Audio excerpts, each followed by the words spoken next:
This video is on setting up camp either in a survival situation or in a camping trip, and the 4 W's that you need to know next.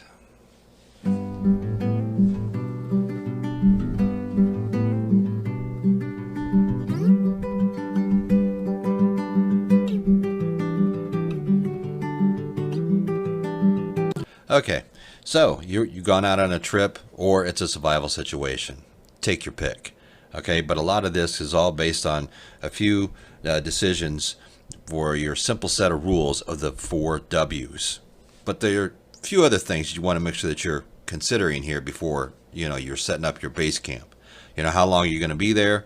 Is it just a quick overnighter? Is it a long-term situation? Are you just taking a break for a few hours? You just want to cool off by the water? That type of thing. It all plays in together here. All right, the 4 W's are very easy yet an important checklist of concerns to follow. All right, and they are wood, water, wind, and widowmakers. And widowmakers are the worst. So your first one is wood. You got to make sure that you ask yourself the basic really question, do I have enough wood around me? Do I have enough twigs? Do I have enough deadfall? Especially if you don't have a saw or a axe with you.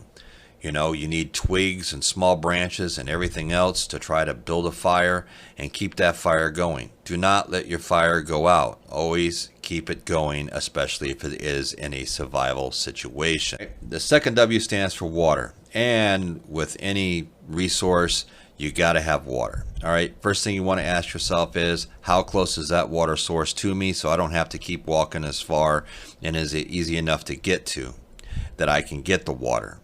Maybe there could be fish in there. You also have to ask yourself, is it moving water or standing water? Always look for moving water. It's your best bet. Standing water can go stagnant. It can have a lot more pathogens in it. So you want to make sure that you're trying to find moving water. If you have a lake or something like that, maybe you're getting some fish out of the lake, maybe some frogs. Always make sure that you've got some type of fishing supplies with you, either if it's just fishing line and some hooks. You can always rig something up. Your base camp is your safety zone. You want to make sure that you are protecting yourself in your base camp. You want to make sure that you're watching what's going on around you, how far you are from your water source, your wood source, and everything else. Wind is another great thing that can really wreak havoc on your setup. That is the third W. You also have to remember that when these storms roll in and they come over the mountains, you may not know it's coming until it's right on top of you, and the wind and the heavy rain and everything else hits, and you want to make sure that your base camp is set up and ready to go. The 4th W is the widowmakers. You got to make sure before you even set up your camp and do anything, especially if it's your base camp and you're staying there for a long period of time, that you are looking up in the trees. You're looking for anything dead that is hanging, because if the wind picks up, it can blow it out of the trees, and that is why it is called a widowmaker, because it will kill you and leave your wife without a husband.